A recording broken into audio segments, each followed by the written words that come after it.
Bonjour, bienvenue au Centre Grâce Vérité, l'école du royaume des cieux de Jésus-Christ par le Saint-Esprit.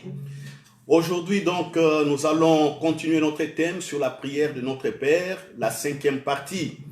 Et ne nous induis pas en tentation, mais délivre-nous du malin. Voilà, la Bible dit que nous avons vaincu les diables par le sang de Jésus. Pour voir cette partie, nous allons donc l'introduire par un chant de victoire au sang de Jésus-Christ. Alléluia! Le sang de Jésus, mon ami, le sang de Jésus.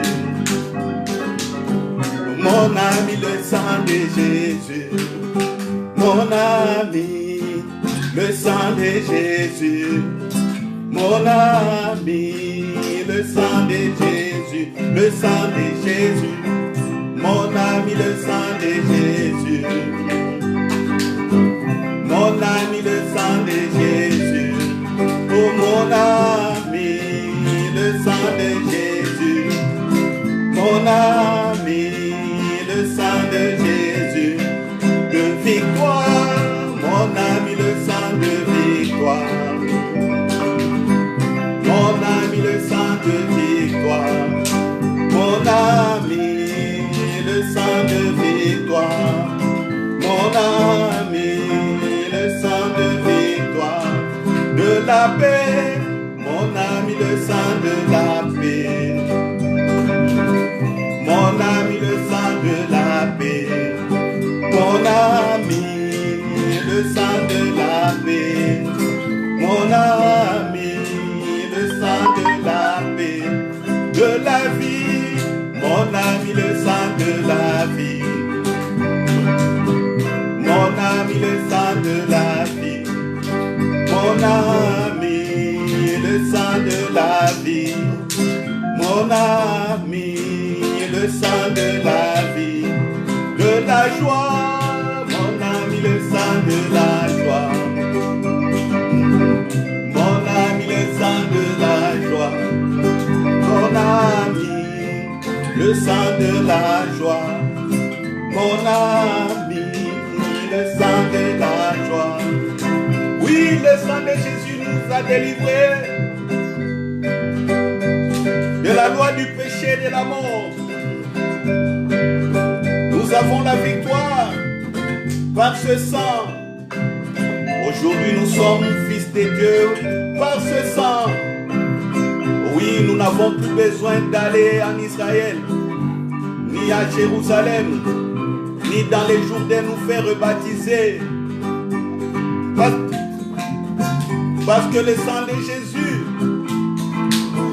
nous a mis dans la présence de Dieu. Le sang de Jésus, mon ami, le sang de Jésus. Mon ami, le sang de Jésus. Mon ami, le sang de Jésus, mon ami, le sang de Jésus. Ensemble, louons les Seigneurs, il est vivant. Ensemble, louons les Seigneurs, il est vivant. Ensemble, louons les Seigneurs, il est vivant. Ensemble, louons les Seigneurs, il est vivant. Allez, louons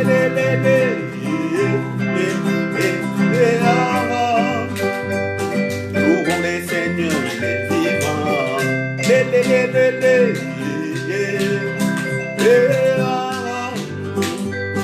Louons les Seigneurs, il est vivant. Ensemble, louons Jésus, il est vivant. Ensemble, louons Jésus, il est vivant. Ensemble, louons Jésus, il est vivant. Oh, louons Jésus, il est vivant.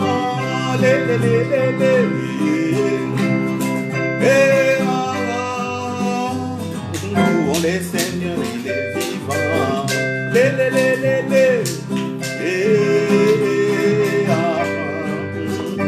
Oh, louons le Seigneur, il est vivant. Jésus, c'est mon ami de tous les jours. Jésus est mon ami de tous les jours. Jésus est mon ami de tous les jours. Jésus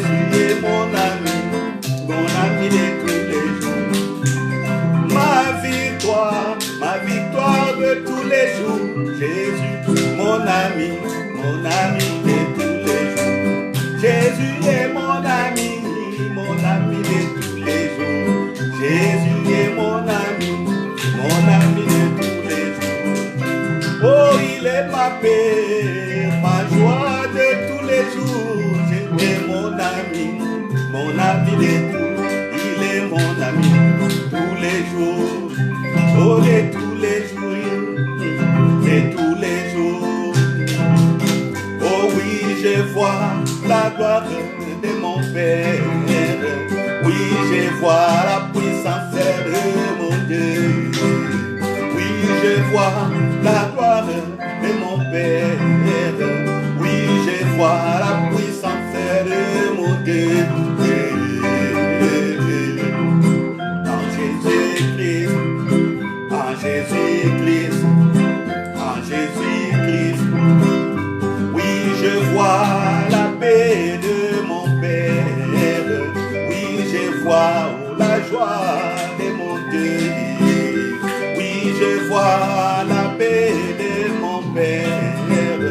Oui, je vois la joie de mon Dieu.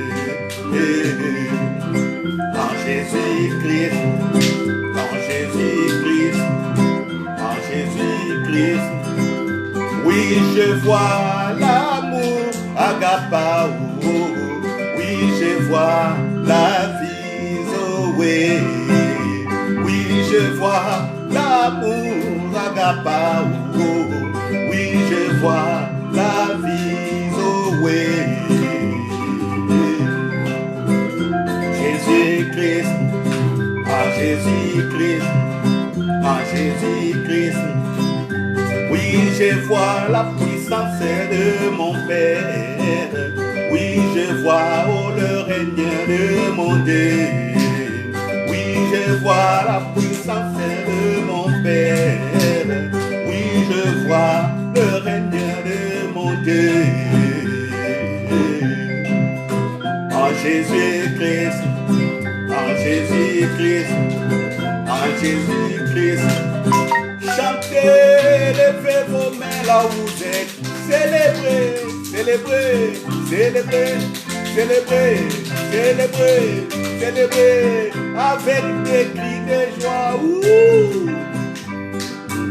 Avec des milolos. Oui, je vois la présence de mon Père. Oui, je vois sa gloire. Oui, je vois la présence de mon Père. Oui, je vois, sa gloire. Oh, en Jésus-Christ, en Jésus-Christ, en Jésus-Christ, en Jésus-Christ, en Jésus-Christ, en Jésus-Christ, en Jésus-Christ, en Jésus-Christ.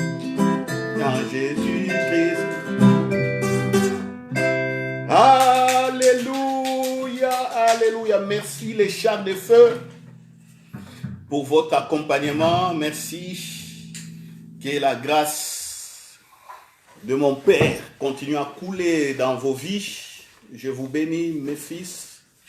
Voilà, que tous les jeunes de l'église Centre Grâce Vérité soient bénis au travers la représentation qui est ici dans ma maison, partout où vous êtes, vous qui nous écoutez ici, soyez bénis.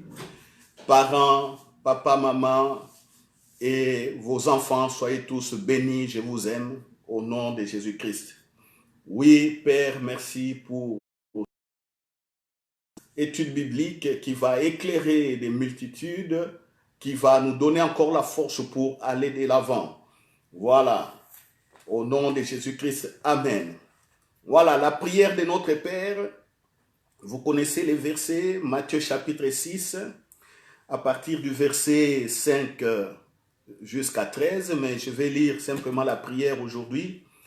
Notre Père qui est aux cieux, que ton nom soit sanctifié, que ton règne vienne, que ta volonté soit faite sur la terre comme au ciel. Donne-nous aujourd'hui notre pain quotidien, pardonne-nous nos offenses, comme nous aussi nous pardonnons à ceux qui nous ont offensés, et nous ne nous induis pas en tentation, mais délivre-nous du malin, car c'est à toi qu'appartiennent dans tout les siècles, le règne, la puissance et la gloire. Jésus a annoncé cette prière donc sur la montagne quand il se révélait, en tout cas sur le peuple d'Israël, il révélait son enseignement, il a commencé à montrer aux gens comment donc prier de cette façon. Et dans Luc chapitre 11 verset 1 à 4, on voit un autre jour un de ses disciples qui l'a approché en disant, mais montre-nous comment on doit prier. Comment on doit prier? Jésus a dit, quand vous prierez, dites notre Père, ainsi de suite.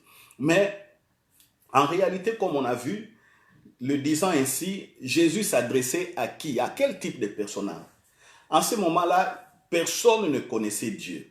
Il n'y a qu'une seule personne, je dirais, excusez-moi donc, la tautologie c'est comme ça, une seule personne qui connaissait Dieu réellement, c'était lui Jésus.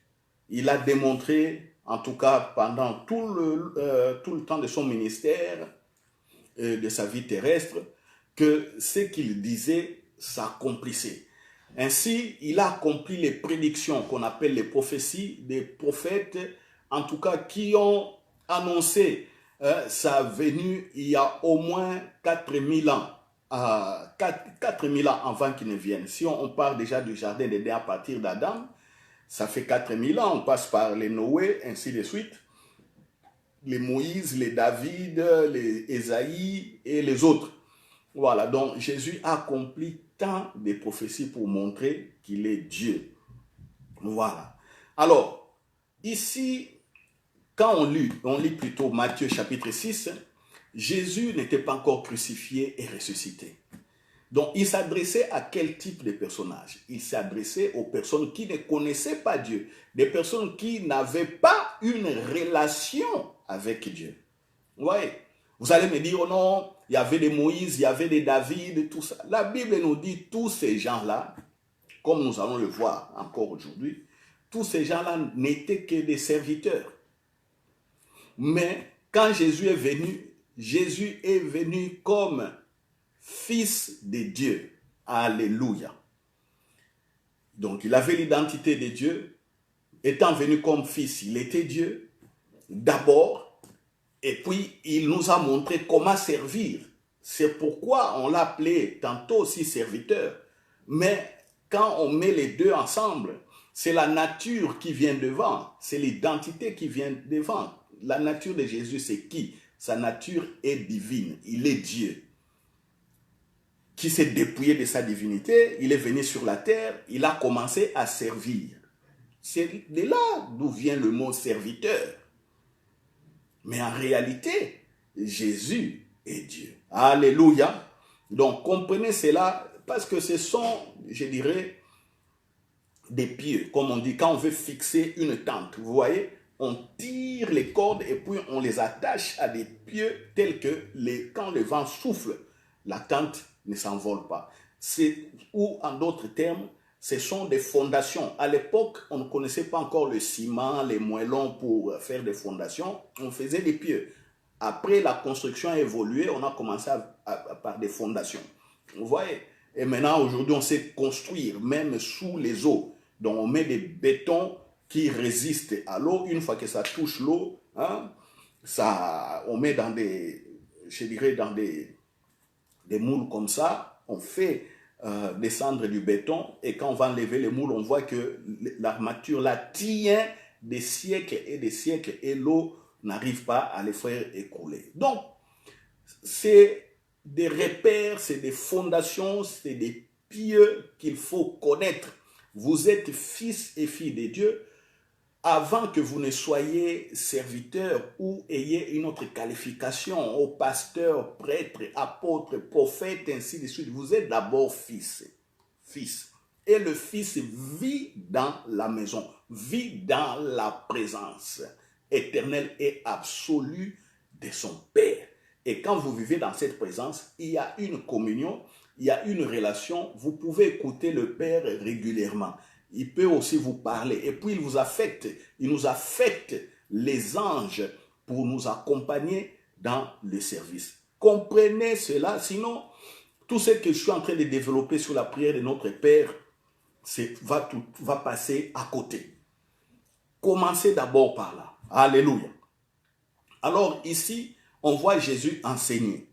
Il dit, voici comment vous prierez notre Père. Et au verset 13, ne nous induis pas en tentation ou ne nous soumets pas en tentation. Le mercredi passé, on m'a même posé la question, mais il faut faire ça, il faut faire cette prière-là. Hein? Est-ce que c'est mauvais de dire à Dieu, hein? Est-ce que c'est mauvais de dire à Dieu, ne nous soumets pas en tentation? Est-ce que c'est mauvais? Moi, j'ai répondu ceci. J'ai répondu, ça c'est pour les ignorants, ou c'est pour les bébés, les petits-enfants qui n'ont pas encore compris.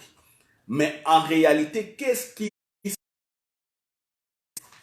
Et vous allez comprendre que Jésus a rempli déjà cette condition d'être soumis à la tentation. On va étudier 2 cas aujourd'hui. Et puis de ces 2 cas, nous allons transposer cela à nous. Le premier cas, c'est Job. Nous connaissons la Bible que Job a été soumis dans une épreuve en tentation par le diable. Et puis nous avons le cas aussi de Jésus. Et puis de ces 2 cas, nous allons tirer une leçon nous concernant. En ce moment-là, nous allons nous positionner. Est-ce que nous prierons? Ne m'induis pas, ne me soumets pas en tentation. Ou qu'est-ce que nous ferons? Voilà. Donc, le chemin est, je pense, nettoyé. Voyons maintenant le cas de Job. Prenons nos Bibles, c'est une étude biblique. Job chapitre 1. Voilà. J'espère que ma soeur qui m'avait posé la question, je ne la vois pas encore connectée, va se connecter bientôt. Job. On prend Job chapitre 1. Alléluia, alléluia. Le livre de Job, ça vient tout juste avant les livres des psaumes. Donc il y a Job, Esther, et Ruth, Néhémie, qui sont alignés ensemble avant les psaumes. Dans la Bible, c'est facile quand vous voulez chercher des passages bibliques pour ceux qui ont du mal à mémoriser la succession des livres. Au milieu, c'est toujours psaumes et proverbes. Quand vous êtes là déjà au milieu, c'est bon, vous pouvez retrouver les autres. Voilà. À la fin, c'est Apocalypse et vous pouvez remonter les restes. Moi, c'est comme ça que j'ai appris à mémoriser la succession donc, des livres de la Bible. Personne ne me l'a enseigné au travers d'une chanson ou d'une récitation. C'est en appliquant ces principes. Je prends Job chapitre 1. À partir du verset 6. Or, les fils de Dieu vinrent un jour se présenter devant l'Éternel. Et Satan vint aussi au milieu d'eux. L'Éternel dit à Satan, « D'où viens-tu » Et Satan répondit à l'Éternel, « De parcourir la terre et de m'y promener. » L'Éternel dit à Satan, « As-tu remarqué mon serviteur Job? Il n'y a personne comme lui sur la terre. C'est un homme intègre et droit, craignant Dieu et se détournant du mal. » Écoutons maintenant la réponse de Satan. Et Satan répondit à l'Éternel, « Est-ce d'une manière désintéressée que Job craint Dieu? Ne l'as-tu pas protégé? Lui, sa maison et tout ce qui est à lui. Tu as béni l'œuvre de ses mains et ses troupeaux couvrent le pays. Mais étends ta main, touche à tout ce qui lui appartient et je suis sûr qu'il te maudit en face. » L'Éternel dit à Satan, « Voici tout ce qui lui appartient. Je te le livre. Seulement ne porte pas la main sur lui. » Et Satan se retira de devant la face de l'Éternel. Voilà. Ici, le contexte, c'est quoi? Job ne sait pas qu'il est soumis à une épreuve, à une tentation. Il ne sait pas. Donc, la tentation, il faut le comprendre, donc, je dirais, de 3 manières, parce que vous pouvez, certains, bon, par la sémantique ou quoi, peuvent commencer à dire que, mais non, est-ce que avec les diables, comme Ève avait discuté avec les diables, ainsi de suite. Non, la tentation peut être comprise de plusieurs manières. Ça peut être vraiment une épreuve qui te vient et tu dois gagner cette épreuve-là. Ça peut être aussi une convoitise.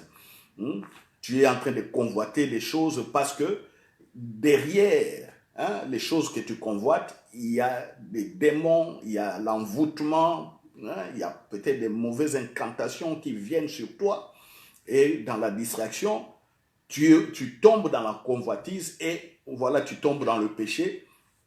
C'est possible aussi. Ça peut être aussi donc une autre forme donc convoitise. Donc, qu'est-ce que je veux dire? Ça peut être aussi une séduction. Donc, tu y es séduit. Et dans la séduction, là, quand on voit que tu es séduit, on t'attire. Tu tombes dans le péché, tu tombes dans la tentation. C'est possible. Donc, on peut l'interpréter de ces trois manières. Voilà. On est en train de t'essayer par les forces du mal pour voir si tu vas accrocher, tout comme on peut venir de manière camouflée, on te présente sous forme de séduction, ou peut-être toi-même par les œuvres de la chair. Hein? Par les œuvres de la chair, tu tombes parce que tu désires des choses et puis on te tend un piège par ta propre convoitise, tu peux tomber. Voilà. Ici, Job, c'est Dieu qui envoie Satan. Il dit, va l'éprouver. Tu verras que c'est un homme intègre et fidèle. Donc, c'est ce qui est arrivé à Job. La suite, on voit que Satan attaque tout ce qui appartient à Job.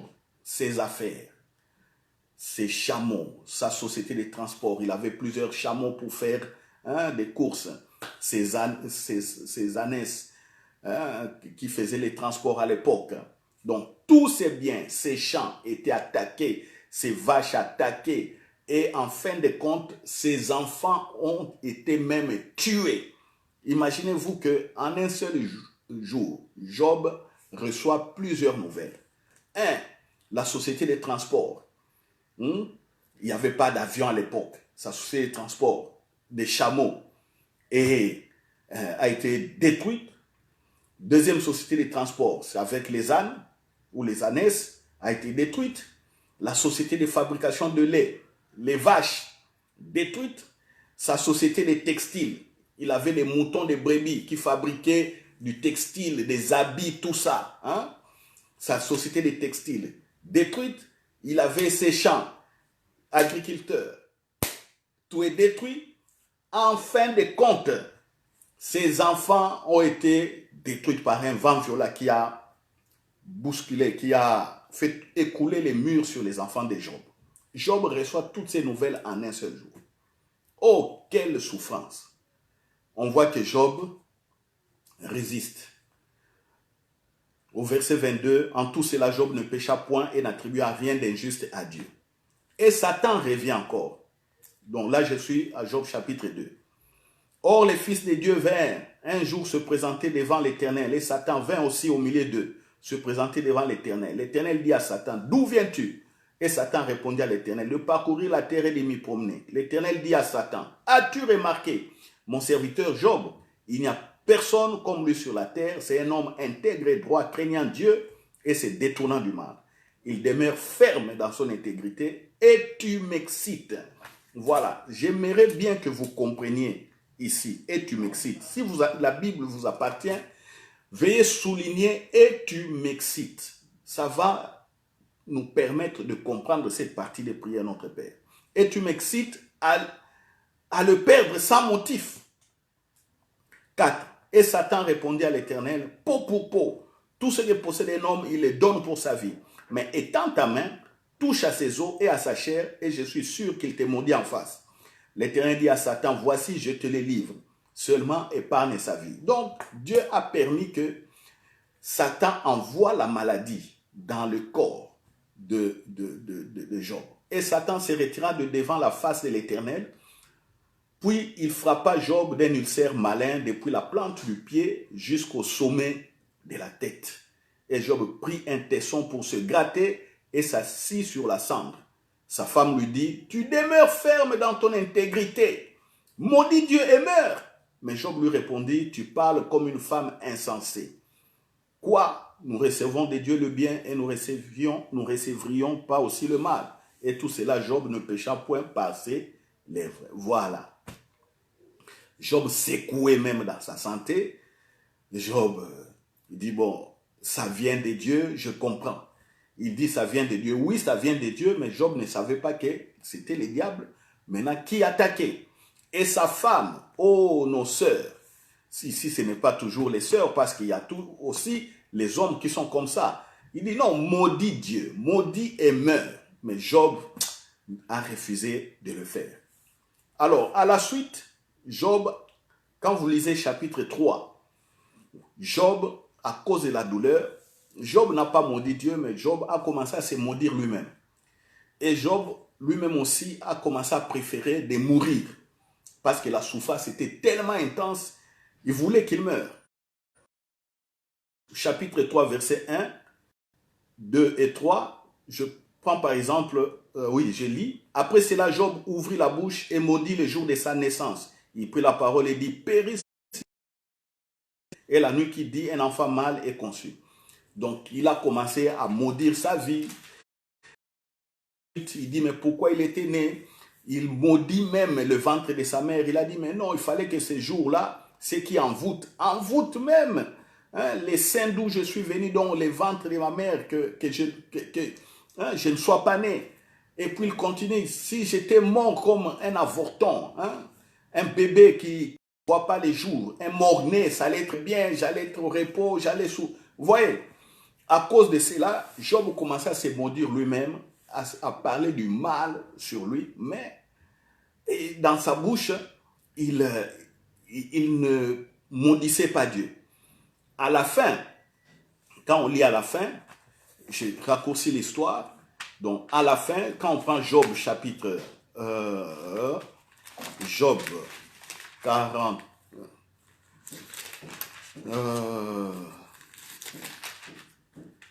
voilà, Job 38, quand Dieu maintenant s'est révélé à Job après ce temps de souffrance, l'Éternel répondit à Job du milieu de la tempête et dit, qui est celui qui obscurcit mes desseins par des discours sans intelligence? Saint terrain, comme un vaillant homme, je t'interrogerai et tu m'instruiras. Bon, évidemment, Job n'avait pas compris, mais Dieu maintenant commençait à se révéler à Job. Il a dit, Job, tu es sans intelligence. Tu es en train de ternir mais ma sagesse par ce qui sort de ta bouche.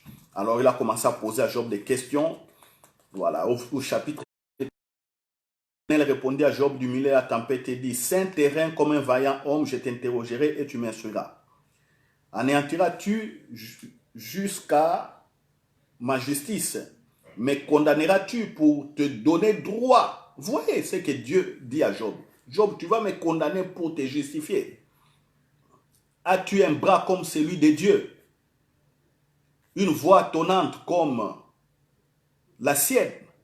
Voilà. Dieu a continué à reprendre Job au chapitre 42. Job répondit à l'Éternel et dit, je reconnais que tu peux tout et que rien ne s'oppose à tes pensées. Dieu lui dit, Job, quel est celui qui a la folie d'obscurcir mes desseins? Job répond, oui, j'ai parlé sans les comprendre, des merveilles qui me dépassent et que je ne conçois pas. Dieu continue, écoute-moi et je parlerai, je t'interrogerai et tu m'instruiras. Job, Kao dit, mon oreille avait entendu parler de toi, maintenant mon œil plutôt t'a vu. C'est pourquoi je me condamne et je me répands sur la poussière et sur la cendre. Voilà. Donc, Job ne connaissant pas que le diable était derrière, il s'est maudit, il a dit beaucoup de choses, ainsi de suite. Alors, Dieu l'a repris. Mais Dieu, à la fin aussi, l'a béni encore. Il a eu une très grande multiplication de la bénédiction, plus que celle qu'il avait. Job ici, comme je disais, Job c'est un homme de l'Ancien Testament. Job c'est un homme qui n'a pas le Saint-Esprit en lui. C'est normal. C'est normal que quand l'épreuve vienne comme ça, c'est normal qu'il s'écoule. Et ici, on voit que Dieu lui-même protégeait Job parce qu'il a donné des limites à Satan. Il a dit à Satan, tu ne vas pas toucher à sa vie. Tu ne vas pas lui ôter la vie, mais tu peux tout faire. Donc, Job pouvait être même paralysé, pouvait même devenir aveugle ou quoi, mais Job n'allait pas mourir parce que dans les plans, Dieu savait dans son plan qu'il allait les restaurer. C'est un homme de l'Ancien Testament. Écoutez, Dieu dit ici, dans le verset 8, « As-tu remarqué mon serviteur Job ?» Est-ce que Dieu a appelé Job mon fils? Parce que vous qui me regardez, il nous appelle ses fils et ses filles. Ici, est-ce que Job a été appelé fils de Dieu? Non. Non. Donc, Job n'avait pas l'identité de Dieu.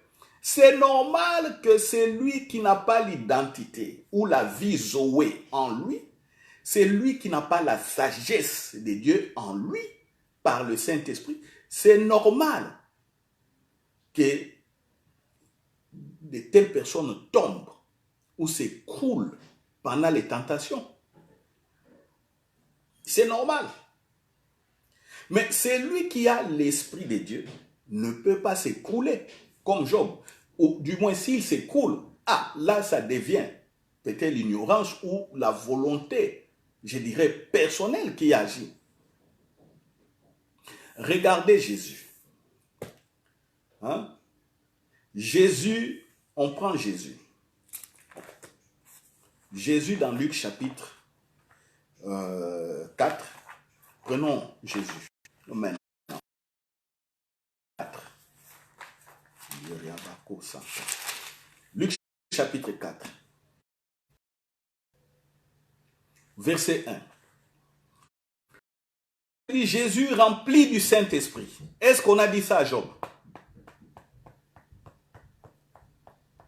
Est-ce qu'on a dit de Job qu'il était rempli du Saint-Esprit? Non. Dieu disait que, bon, Job est intègre et droit, il me craint. Ça, c'est dans la souveraineté de Dieu que Dieu impute à quelqu'un la justice.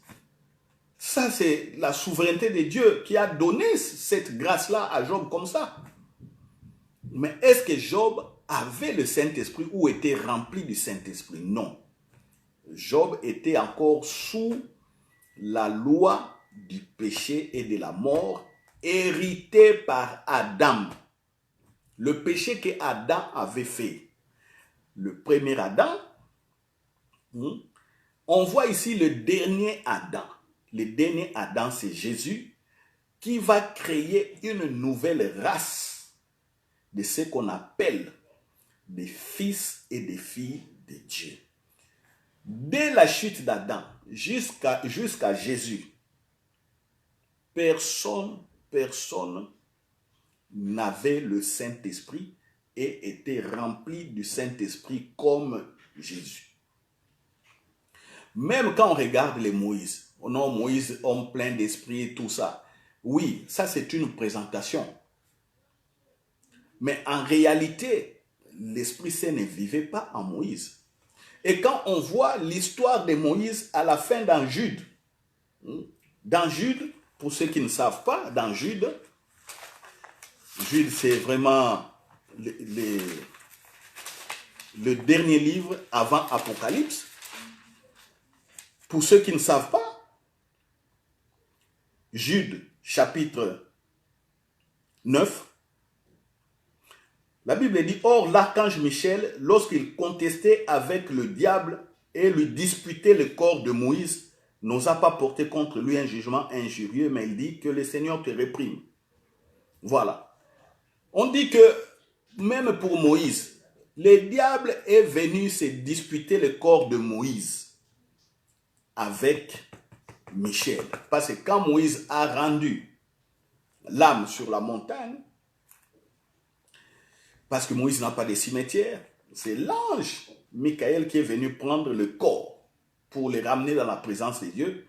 Et on voit que Satan intervient. Pourquoi Satan intervient?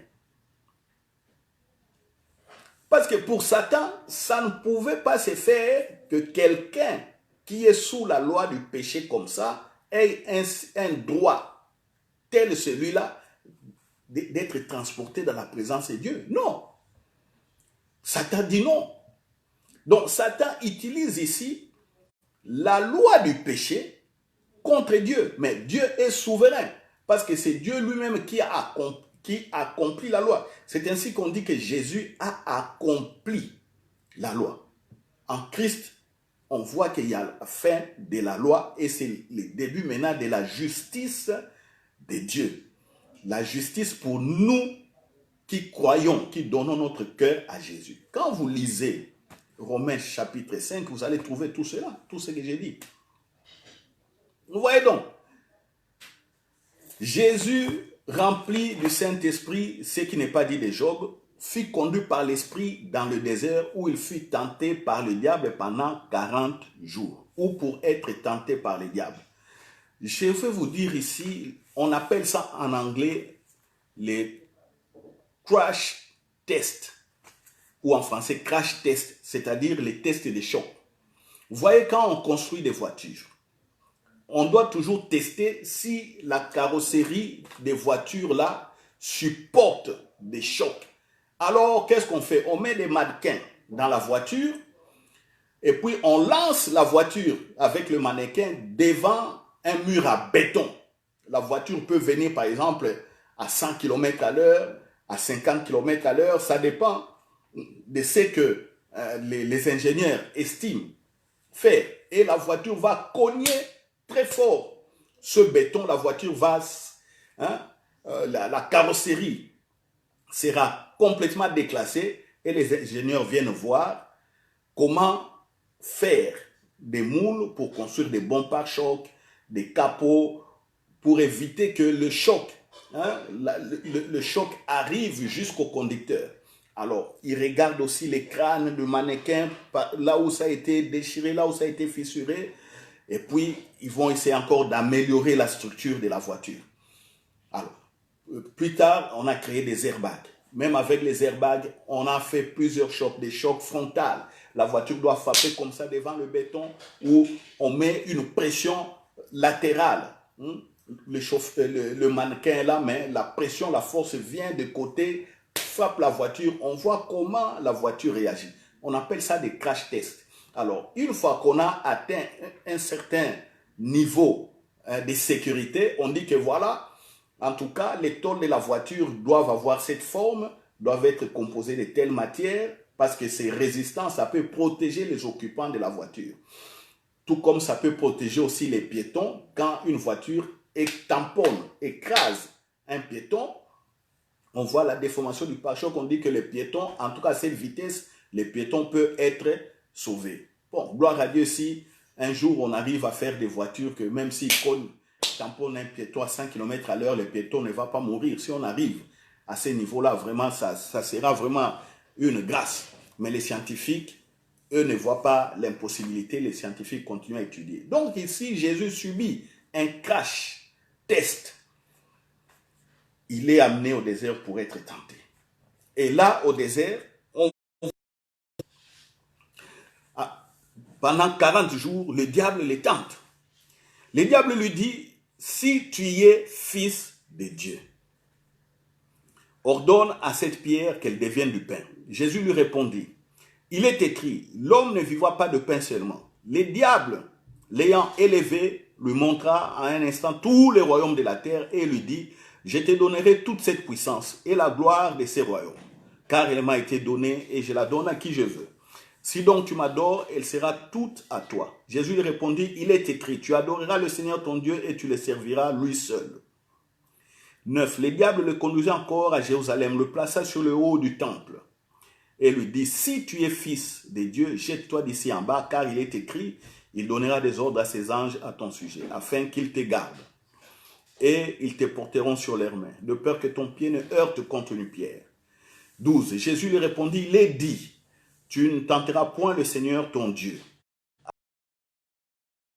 diable s'éloigna de lui jusqu'à un moment favorable. Vous voyez, ici, c'est Dieu lui-même qui soumet Jésus au crash test. Mais comme Jésus est rempli du Saint-Esprit, comme Jésus est fils de Dieu, comme Jésus, c'est Dieu lui-même aussi, qui s'est dépouillé, qui a pris la forme humaine, et il s'est fait appeler Emmanuel. Le diable vient, connaissant ces choses, le diable s'adresse directement à Jésus en disant si tu es fils de Dieu. C'est ça la différence. Jésus agit ici en tant que fils de Dieu. Homme sur la terre, rempli du Saint-Esprit et ayant le Saint-Esprit comme assistant. Mais Job n'avait pas tout ça. Et on voit Jésus gagner les diables. Alors, pourquoi le diable vient tenter? Quel est le problème du diable? Le problème du diable, c'est simple. Si vous comprenez cela, oh, mon frère, ma soeur, vous serez, pas vous serez, mais vous démontrerez encore la puissance de Dieu ici sur cette terre. Regardez.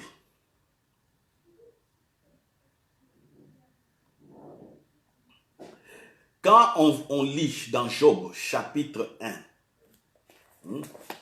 dans Job chapitre 1, Job chapitre 1, regardez le verset 3. On dit que Job, au verset 3, il possédait 7000 brebis, 3000 chameaux, 500 paires de bœufs, 500 ânesses et un très grand nombre de serviteurs. Et cet homme était le plus éminent de tous les fils de l'Orient. Job était le plus éminent. Le problème du diable, c'est quoi? Le problème du diable, c'est le règne. Job était le plus éminent. Job régnait sur cette partie de la terre. Il régnait par la grâce, par la faveur divine. Et c'est ce qui a intéressé le diable. Le diable ne supporte pas que quelqu'un règne sur la terre. Pourquoi? Parce qu'il a usurpé déjà à Adam le règne. Et à Ève. Adam et Ève, Dieu leur a donné le règne. Mais ils l'ont perdu à la tentation. Et chaque fois que Dieu répand sa grâce sur quelqu'un et qu'on voit que la grâce se manifeste sur la personne et qu'il commence à régner, et le diable court vite. C'est ça son problème. Le problème du diable, c'est le règne. Il ne veut voir personne régner. Il ne veut voir personne régner. Et quand on prend Job chapitre 2, maintenant, regardez le verset 3 aussi. Vers la fin, Dieu dit à Satan, « Et tu m'excites à le perdre sans motif. » Tu es en train de m'exciter pour que je le perde sans motif. Dieu voit le règne. Mais il dit, mais Satan, quel est ton problème? Parce que Dieu voyait que Satan allait tourner autour de Job. Dieu voyait que Satan voulait du mal à Job. Ce n'est pas que quand Dieu pose la question, as-tu remarqué mon serviteur Job? Non. Ce n'est pas que non, Dieu l'a constaté en ce moment-là. Non. Dieu voyait déjà Satan tourner autour de Job. Satan montait des coups, essayait de faire tout, mais Job était toujours dans la grâce. Et puis, il profite ce jour-là où Dieu était avec les anges. Je ne sais pas ce que Dieu faisait ce jour-là. Satan se glisse. C'est normal aussi que Satan se glisse au milieu des anges là. Pourquoi? Pourquoi? Parce que l'agneau n'avait pas encore été immolé, le sang de Jésus. Le sang de Jésus n'avait pas encore coulé. C'est normal que ça arrive.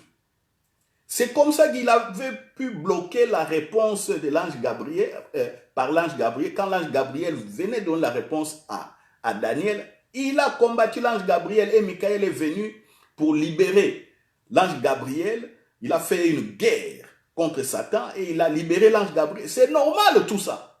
Tout ça, le sang de Jésus n'était pas encore, n'avait pas encore coulé et le diable utilisait cette loi du péché contre Dieu lui-même. Il dit, toi, tu n'aimes pas le péché. Ces gens-là sont séparés. C'est ça le langage du diable. Ces gens-là sont séparés. Mais comment les gens qui sont séparés de toi, tu es en train de les bénir? Donc, Satan disait à Dieu que tu es injuste. Alors, comme tu es injuste, je peux venir réclamer. C'est ça le langage du diable. C'est ça. Je dois réclamer le corps de Moïse. Tu es injuste. Tu es injuste. Je dois bloquer l'ange Gabriel. Tu es injuste. Parce que tu es en train de t'intéresser aux gens qui ont la nature du péché. C'est ça le problème de Satan. Alors quand il voit que quelqu'un règne, quelqu'un est dans l'abondance de la grâce, il vient pour essayer d'usurper. Alors, comprenant ces choses, est-ce que nous allons dire à Dieu, ne nous induis pas en tentation ou ne nous soumets pas à la tentation? Vous savez, cette partie de la prière, Jésus l'a dit parce qu'il était en train d'exécuter un programme. Mais vous allez comprendre que non, Jésus nous a déjà éloignés ou mis à l'écart de cette soumission des tentations. Jésus a dit, pour la nouvelle race des hommes, pour la nouvelle race, donc la nouvelle création des fils et des filles, à qui je donnerai le souffle, moi-même je me tiens comme avocat. Moi-même je me tiendrai comme garant de cette alliance. Ainsi, je vais me livrer pour eux comme un crash test afin qu'ils soient protégés. Alors, regardons Luc, chapitre 22. On voit Luc chapitre 22, on va encore lire, le Saint-Esprit me souffle encore un autre verset intéressant dans Jean chapitre 17.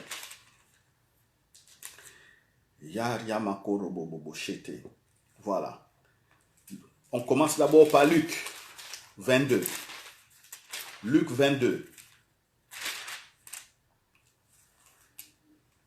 Verset 31. Écoutons ce que Jésus dit. Le Seigneur dit, Simon, Simon, Satan vous a réclamé pour vous cribler comme le froment. Mais j'ai prié pour toi afin que ta foi ne défaille point, et toi, quand tu seras revenu, affermis tes frères. Seigneur, lui dit Pierre, je suis prêt à aller avec toi et en prison et à la mort. Et Jésus dit, Pierre, je te l'ai dit, le coq ne chantera pas aujourd'hui que tu n'aies nié 3 fois de me connaître. Voilà. Analysons Pierre. Satan vient réclamer les disciples.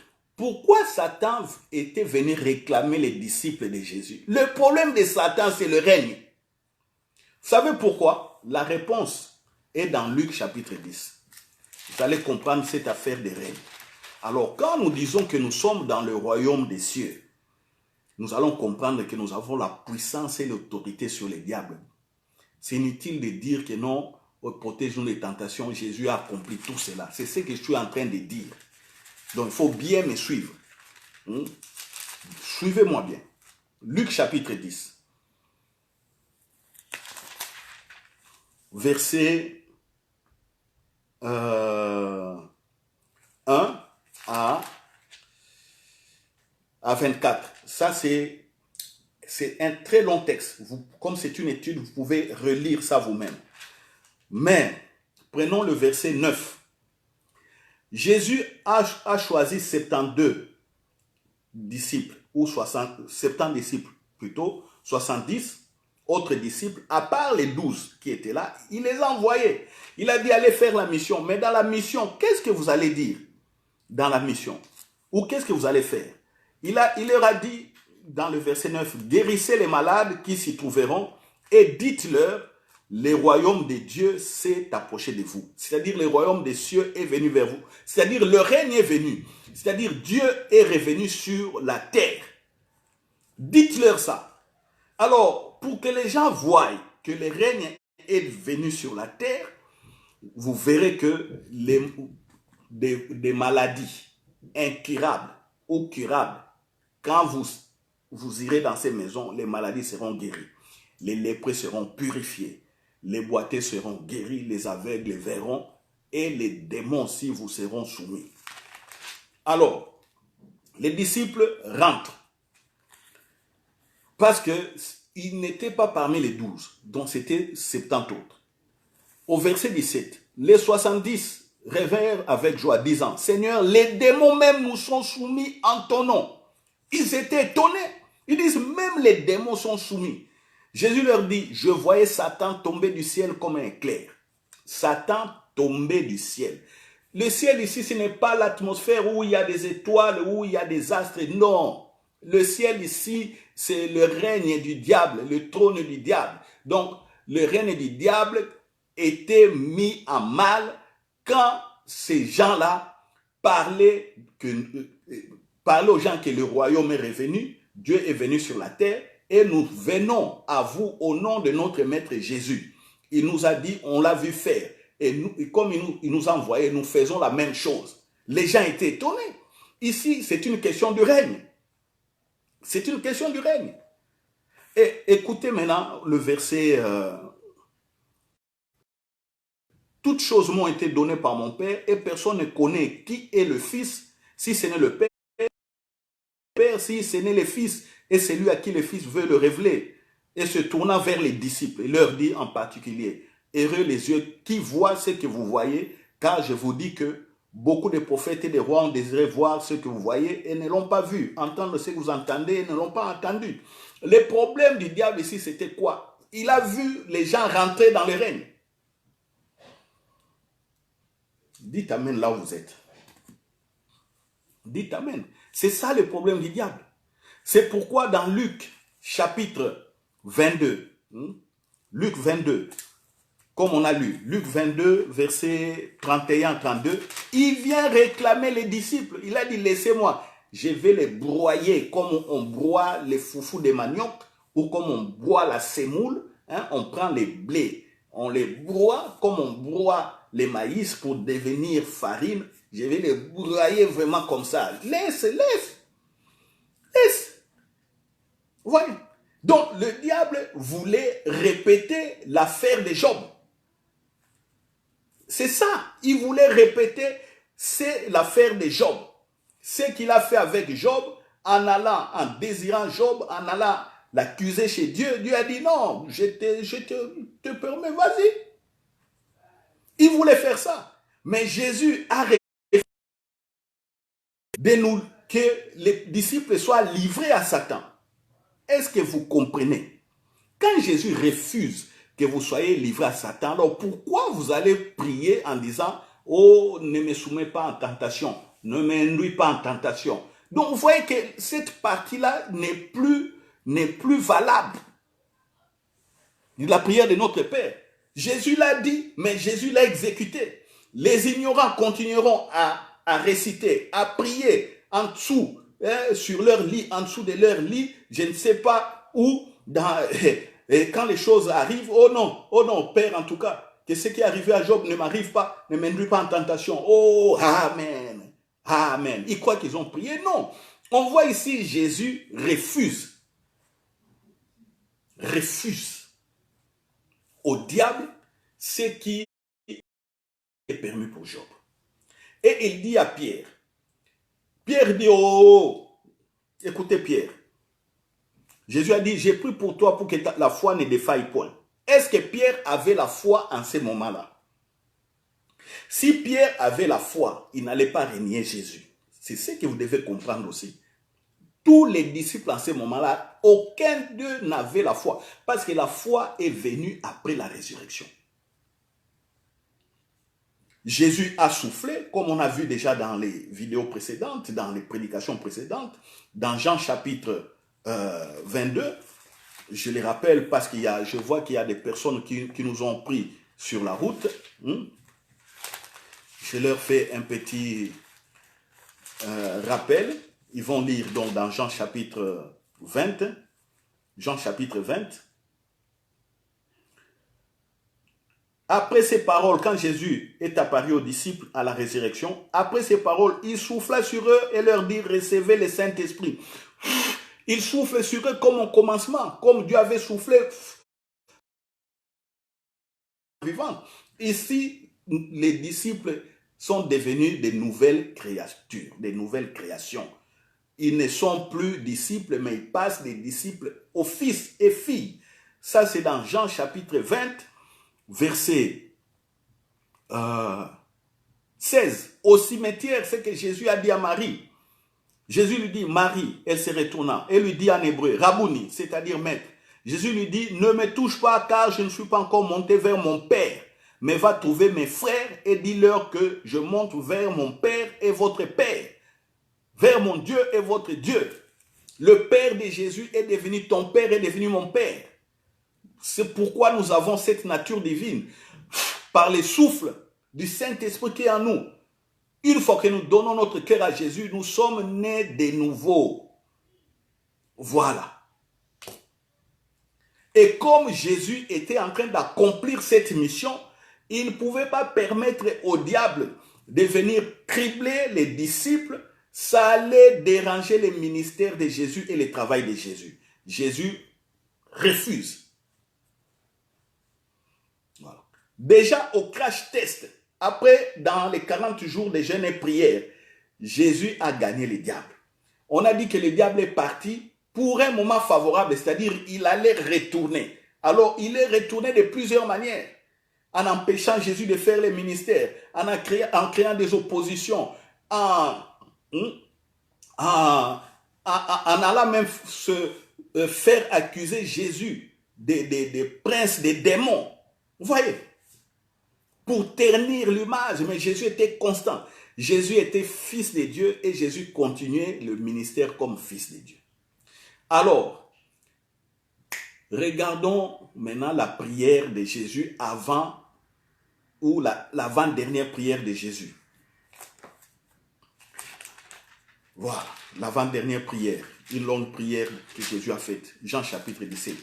Parce qu'on voit Jésus prier là-bas, et puis il est parti, il a prié aussi avec les disciples à l'époque, donc pour la Pâque, ils ont célébré la Pâque ensemble, ils ont eu donc un temps de communion, ils ont prié, et puis après cela, il est parti, maintenant au mont Gethsémane.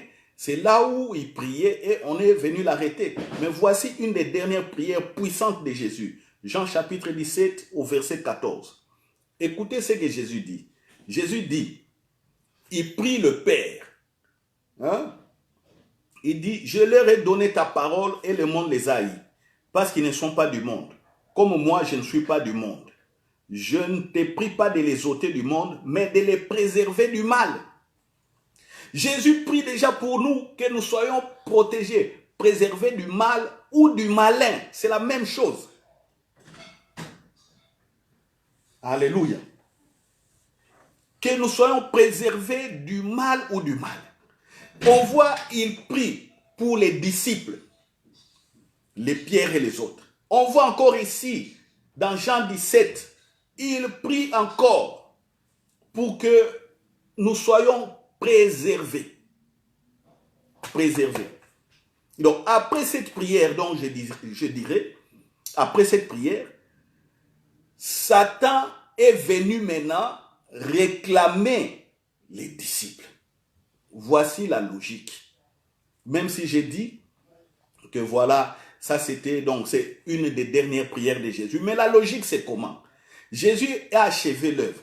Dans Jean, quand vous lisez Jean chapitre 17 au verset 1, il dit, après avoir ainsi parlé, Jésus leva les yeux au ciel et dit, Père, l'heure est venue, glorifie ton Fils afin que ton Fils te glorifie.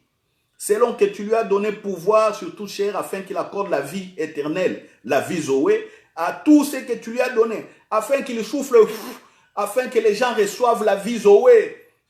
Or, la vie éternelle, c'est qu'ils te connaissent, toi le seul vrai Dieu et celui que tu as envoyé, Jésus-Christ.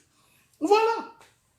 Que nous recevons la vie Zoé, que nous recevons le Saint-Esprit, que nous connaissions que c'est lui le seul vrai Dieu et que lui c'est Jésus le Christ, le roi, le Messie sauveur, l'agneau qui est venu ôter le péché du monde. Et Jésus fait cette prière en disant, Père, préserve-les du malin. Quand il a fait cette prière, hein, quelques minutes après, Satan vient réclamer les disciples. Jésus a dit non, je ne peux pas accorder cette tentation. Pourquoi? Je ne peux pas te les accorder, que tu les cribles. Non, parce que moi j'ai prié et mon Père a exaucé ma prière. Donc ce n'est plus possible aujourd'hui, frères et sœurs, ce n'est plus possible que nous soyons sous crash test tentation. Tentations viennent, ne viendra pas de Dieu. Comme ce fut le cas pour Job et ce fut le cas de Jésus au désert. Et Jésus a accompli cette partie de la prière de notre Père. Mais les ignorants, ceux qui ne connaissent pas, ils continuent à prier. Père, ne nous soumets pas en tentation. Ne nous soumets pas en tentation. Mais non, non. Ils n'ont pas compris. Ils n'ont pas compris. Et puis, par le sang de Jésus, la Bible dit que par le sang de Jésus, nous avons vaincu le diable, le malin. Apocalypse. Apocalypse. Chapitre 12, verset 11. Les malins étaient vaincus à cause du sang de Jésus et de la parole et du témoignage des saints. Ce que j'ai dit ici, la révélation que vous recevez, c'est une parole vie de victoire pour vous, pour que vous continuez à régner. C'est ça. Maintenant, écoutez dans ce que Paul a compris dans 1 Corinthiens chapitre 10. 1 Corinthiens chapitre 10, verset 13. 1 Corinthiens 10, 13. Voilà. Paul dit aucune. Parce que Paul a compris l'œuvre de Jésus, que beaucoup aujourd'hui n'ont jamais compris, même si ils fréquentent les églises, ils sont dans des églises jour et nuit, priant, jeûnant, faisant des retraites multiples, ayant des formations de ceci, cela. Ils sont dans l'église, ils terminent la formation module 1. Après module 1, module 2. Après module 2, module 3. Ils montent des classes. Ils disent que non, ce n'est pas suffisant. Je passe école biblique, module. École biblique, ce n'est pas suffisant. Certains vont à l'université, des cours de théologie, mais ils ne comprennent toujours pas l'œuvre de Jésus. Ils ne comprennent toujours pas. Et puis, comme ils ne comprennent pas, il y aura des théologies libérales. Certains ne croient pas que Jésus est Dieu. Certains, ils ne croient pas que non, Jésus est fils de Dieu. Certains vont amener des choses bizarres pour troubler les gens. Oh, c'est dommage, frère. Vous êtes dans une église. Je vous ai dit que les églises sont des écoles du royaume des cieux. Si l'église ne comprend pas l'œuvre de Jésus, le message du royaume des cieux, la nouvelle création, tout ça, la justice de Dieu, vous êtes foutus. Je ne vois pas comment vous allez vivre par la foi dans ces églises. Vous vivrez par la croyance et non par la foi, parce que quand les événements viennent, vous allez vous écrouler. Ici, on a vu que Satan est parti. Il a eu le chaos au crash test de Jésus. Il est parti pour revenir plus tard. Il est revenu, mais il n'a pas pu. Et Jésus a prié, Jésus a mis déjà des garde-fous pour nous. Mais beaucoup ne comprennent pas qu'on est dans des garde-fous. Ils continuent à réclamer. Oh, ne m'aimez pas en tant de voir ici. Paul, qui a compris, le dit, 1 Corinthiens chapitre 10, verset 13. Aucune tentation ne vous est survenue qui n'ait été humaine. Et Dieu qui est fidèle ne permettra pas que vous soyez tentés au-delà de vos forces. Mais avec la tentation, il préparera aussi le moyen d'en sortir, afin que vous puissiez la supporter. Voilà. Voilà. Il dit, toute tentation qui vient et qui viendra ne serait pas humaine. Donc ça serait diabolique, démoniaque, satanique, des sorciers, des envoûteurs, des choses comme ça. Et Dieu est fidèle. Il ne permettra pas que vous soyez tantôt de là de votre force. C'est-à-dire quoi? Le Saint-Esprit va gérer cela. Avez-vous foi au Saint-Esprit? Le Saint-Esprit va gérer cela. Le Saint-Esprit vous donne la capacité, comme la capacité que Jésus avait au désert. Au désert, Job n'avait pas cette capacité. Job n'avait pas cette capacité. Vous voyez? Il n'avait pas cette capacité. C'est normal. C'est normal qu'il soit écroulé et il commence à se maudire lui-même. C'est normal. Au-delà de votre force, mais avec la tentation, il préparera aussi le moyen d'en sortir. C'est pourquoi ne craignez pas. Ne craignez pas. Moi qui vous dis, moi comprenant ces choses, je ne crains pas les tentations. Je ne crains pas.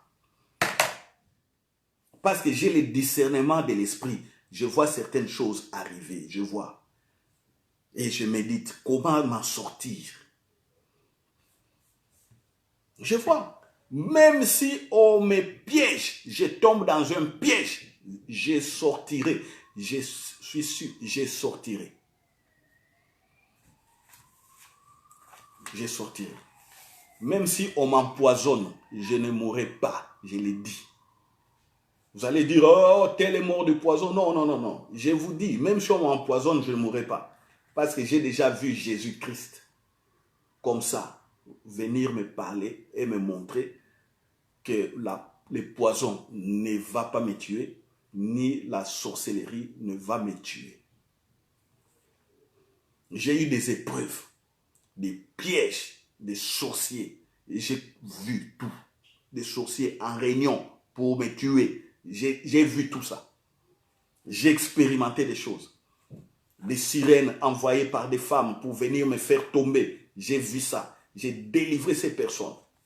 Ils ont, les filles, enroulées par terre, criant.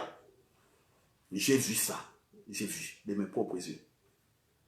Vous savez, quand vous comprenez le règne et l'œuvre de Jésus, c'est ça la victoire. La victoire, ce n'est pas simplement aller à l'église olé comme ça, chrétien en l'air. Non. La victoire, c'est savoir qu'on est dans un royaume, on est dans un règne. On est à part. On est citoyen des cieux et citoyenne des cieux. Le règne de Dieu. C'est ça la victoire. Ne nous soumets pas en tentation, mais délivre-nous du mal. Jésus nous a déjà délivrés du mal. On vient de le voir. Il est passé au crash test. Test de choc. Il a réussi au désert. Et toute sa vie, les 3 ans, il n'a fait que surmonter tous les pièges du diable jusqu'à la fin. Voilà, il y a quelqu'un qui était, excusez-moi, il y a quelqu'un qui était en train d'appeler. Voilà. Écrivez simplement les questions si vous avez des questions. Écrivez les questions. Écrivez les questions. Voilà. Donc, nous avons déjà réussi les crash tests avec Jésus-Christ. Nous sommes protégés par sa prière de Jean chapitre 17. Jean chapitre 17. Nous sommes protégés par sa prière de Jean chapitre 17 au verset 14. Le Père a agréé cette prière. Parce que si le Père n'avait pas agréé cette prière, Jésus n'allait pas passer à la croix. Nous sommes protégés par Luc chapitre 20, verset 32, où Jésus refuse de livrer les disciples à l'époque à la tentation. Il refuse. Tout cela, c'est à notre faveur.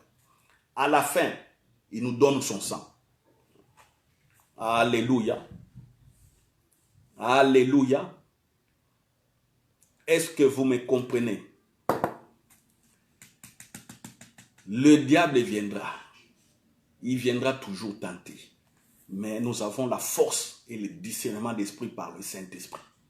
Aussi longtemps que nous serons sur cette terre, le diable sera toujours jaloux. Je sais, tel que je vous parle là, le diable est jaloux de moi. Je le sais. Et sa jalousie maintenant s'intensifie contre vous parce que vous êtes en train d'avoir la révélation. Je sais. Je sais qu'ayant dit ceci, il viendra se cacher et tournoyer. Je sais, je suis averti. Mais il aura un bon chaos et je donnerai le témoignage au corps de Christ. C'est ça. Alléluia. Ça, je confesse ma foi. Je confesse ce que je sais. Faites la même chose. Faites la même chose. Ephésiens 4, 26. Paul dit, ne donnez pas accès au diable. Soyez fiers de votre identité, fils et filles de Dieu. Je ne sais pas qu'est-ce qui prend beaucoup de chrétiens. En tout cas, vous savez, aujourd'hui, c'est par la grâce de Dieu que je vous donne. C'est que je vous donne là. Mais j'ai connu aussi un parcours d'enfant, un parcours d'ignorant, un parcours de forcing. On trébuchait, tantôt on prêchait toute la prédication du début à la fin. Ce n'était que ignorance sur ignorance. Mais comme c'était le zèle, la joie, au nom de Jésus, on chante, on fait ceci, allez, prions, c'était ça, la joie. Mais en réalité, il n'y avait pas aucune foi là-dedans, aucune foi. Simplement par la grâce, comme il y a l'onction, on prie comme ça, les gens tombent, tu parles, les gens... C'est bien, je suis puissant, je suis puissant. Si Satan était réellement venu, si ce n'était pas cette protection de Jésus, je pense qu'on allait tous tomber, finir très mal. Mais on a été protégés. Alors, vous allez me poser la question. Et les serviteurs de Dieu qui sont aujourd'hui attrapés dans les adultères, attrapés dans les escroqueries, d'autres tuent même, utilisent les poisons pour tuer les autres. Ils sont dans la politique, ils sont dans des coups. Vous voyez quelqu'un qui s'appelle pasteur, mais il est dans des mauvais coups en politique. Qu'est-ce que vous allez dire de ces gens-là? Il y a une seule réponse. Ils n'ont jamais compris le règne et le royaume des cieux. Vous dites, oh non, il a une église, 10 000, 20 000, 30 000, 50 000, 100 000, 200 000 membres. Je vous dis simplement, ils n'ont pas compris. Ils ont évolué par la grâce. Il y a une différence entre la grâce et la foi. La grâce, on ne fait rien. C'est le Saint-Esprit qui vient, qui déploie, qui fait grandir l'église. Les gens viennent au service. Ils sont là, les gens sont touchés, ils viennent comme ça. C'est le Saint-Esprit. Ça, on ne peut rien faire. C'est la souveraineté de Dieu, c'est comme ça. Mais ceux qui marchent par la foi, comprenant le règne, ces gens-là ne tombent pas. Je ne peux pas dire tombe difficilement, non, non. Là, j'allais contredire. Ils ne tombent pas comme Jésus. Ils ne tombent pas. Ceux qui tombent là, c'est des ignorants qui ne comprennent pas. Vous allez dire, non frère, Louis Roger, pasteur, tu es vraiment hautain et orgueilleux. Je dis non. Je vous parle de la sagesse de Dieu, des mystères du royaume des cieux. Moi, je crois à ça. Croyez-vous cela? Croyez-vous cela? Et continuerez-vous à prier, tu récites tous les Notre Père. Vous savez, pour conclure, réciter tous les Notre Père, c'est vraiment montrer de l'ignorance. À partir de toutes les connaissances et la révélation que j'ai. Et je l'ai dit avec assurance. C'est vraiment de l'ignorance. C'est vraiment de l'ignorance. Voilà. Je mettrai donc fin, j'ai vu qu'il n'y a pas de questions, donc je mettrai fin à ce niveau-ci. Il n'y a pas de questions, que Dieu vous bénisse. Je prie d'abord, voilà. Père, au nom de Jésus, que la grâce coule sur toutes les personnes qui vont visionner cette étude biblique, qu'ils soient rassurés qu'ils sont fils et filles dans ta présence.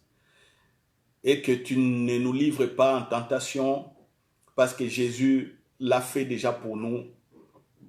Jésus, comme avocat, intercède pour nous et nous protège. Et le Saint-Esprit nous assiste. Je sais que le diable viendra à cause de la jalousie, à cause du règne que tu nous as donné, viendra tenter. Mais je dis déjà merci parce que le Saint-Esprit nous donne la force de sortir de toutes ces épreuves des tentations par son assistante. Merci. À vous qui n'avez jamais donné votre cœur à Jésus, ne ratez pas ce moment. Je ne sais pas là où vous êtes. Je ne sais pas là où vous êtes. Dites simplement, après moi répétez ces paroles, j'ai compris pourquoi ma vie a été aussi perturbée, troublée, sans goût. J'ai compris. Et dites simplement, pour bénéficier de ces rênes, pour recevoir les rênes par la grâce, dites simplement, Jésus, je te donne mon cœur et ma vie. Jésus, je m'abandonne à toi et je désire marcher selon ce que tu viens de me révéler, que je suis dans ton royaume et je suis assisté par le Saint-Esprit, je suis accompagné par les anges, je suis protégé par le sang de Jésus, je suis mis dans la présence de Dieu. Amen. Voilà. Je vous remercie et vous bénis, vous tous donc qui avez visionné. Je vous donne rendez-vous dimanche à 10 h. C'est le culte de la Pentecôte. Le Saint-Esprit donc est venu sur la terre pour que nous soyons recréés comme fils et filles de Dieu. Soyez nombreux à ces cultes donc de 10 h dimanche. Et ce message que je vous donne sera directement téléchargé sur notre page YouTube. Allez voir toutes nos vidéos sur notre page YouTube, Centre Grâce Vérité. Vous écrivez simplement Centre Grâce Vérité, vous voyez un logo, le logo apparaître, vous cliquez, il y aura toutes les vidéos. Ou sinon, écrivez mon nom, Pasteur Louis Roger, vous mettez le règne, Jésus-Christ ou le sang de Jésus. Voilà, avec les combinaisons de mots, vous allez voir des vidéos sorties et vous pouvez regardez. Voilà. Donc, vous allez reprendre toute la série des vidéos et ça sera vraiment une grâce formidable et merveilleuse pour vous. J'attends vos questions sur notre page Facebook, Centre Grâce Vérité, ou sur notre email centregrazverité@gmail.com, ou soit vous nous appelez directement. Nous allons continuer des échanges enrichissants et révélateurs sur l'œuvre de Jésus-Christ par le Saint-Esprit. Que vive l'école du royaume des cieux de Jésus-Christ par le Saint-Esprit, que vive éternellement le sang de Jésus, que vive éternellement le Père, que vive le Christ, que vive le Saint-Esprit pour des siècles et des siècles. Amen. À dimanche à 10 h. Amen.